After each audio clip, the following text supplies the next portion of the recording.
On behalf of the 157 employees, I'm super thankful.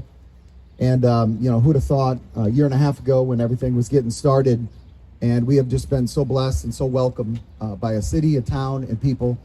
Nigel, Laura, Mayor Mike.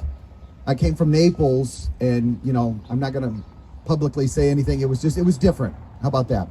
And then, to come here, and when you're trying to turn left onto 41 and everybody stops to let you out, it's just things that I wasn't used to. Just so much love and appreciation. And that's what it's been like. And we've grown. And, everyone here between the Sugar Shack and Eddie and Lisa and everyone, it just has been a welcoming, loving place. And, what better than to blend private with public. And I think this is only the second time ever that this has been done. And we're so proud to host. What an honor to be recognized by the beautiful city of Bonita Springs. We started Sugar Shack, me and the boys, over 12 years ago, and it was all based around community, around live music, and I think that's exactly what this guitar represents. And to have it out here loud and proud in front of Sugar Shack downtown, we couldn't be more proud and thankful for everybody for the recognizing Sugar Shack here in Bonita Springs. We're excited and we're honored to be part of this beautiful community. Thank you, everybody.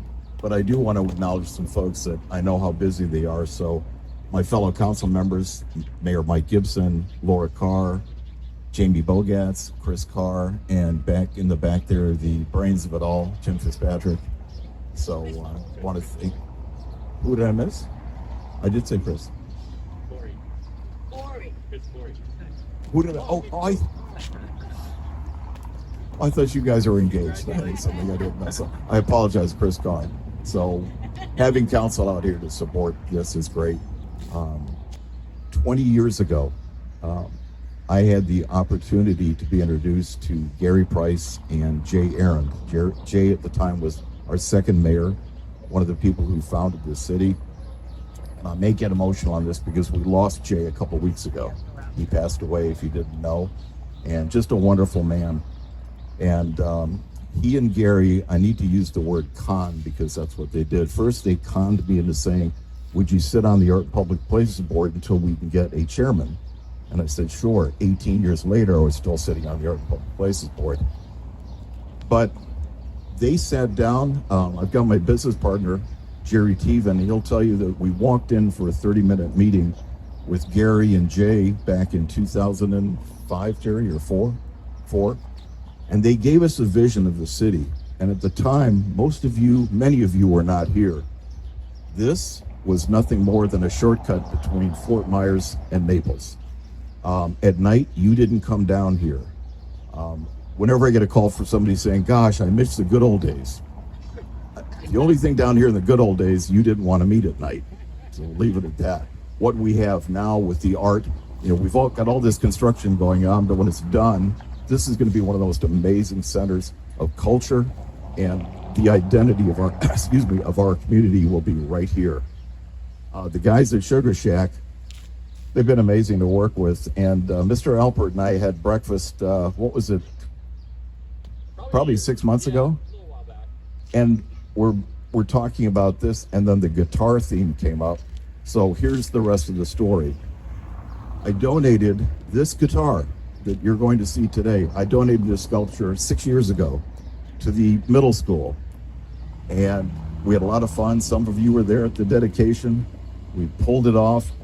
The problem was it was sitting on a 4-foot monument, and I'll just be very blunt. When we looked at it, the monument was bigger than the statue. So I drove by it for about 3 months. I called the principal, who could not be here today, Melissa Layton, who used to be on our board, wonderful lady. And she was so grateful because they wanted something to show that was Center for the Arts. So we've got an 8-foot tall guitar on a 4-foot monument, and it just looked too small. So after 3 months, I called her. I said, what's wrong with the guitar? She started laughing, and she said, it's great. We had nothing, now we've got something. So I called the sculptor, Dale Rogers, and he created the 16-foot guitar that we have there now. I was going to put this in my backyard and let people see it on the river, but we had this little thing called a you-know-what cane that came along, and so in rebuilding the house, it was in storage for 4 years. And thanks to the guys at Sugar Shack having a theme of guitars, it just made sense. So I'd much rather see it here in our community where people can enjoy it. Hopefully it'll be a focal piece. And I'll leave you with this. We're a special city. We truly are a special place to live. You know, we're not a transient area. People call this home now. When I talk to people around the country, I love when they say, oh, Bonita Springs, you're the guys with that really cool downtown. You're the guys with all the artwork. People are starting to take notice. We're not Naples, we're not Fort Myers, we're Bonita Springs. So I'm going to challenge other members of our community.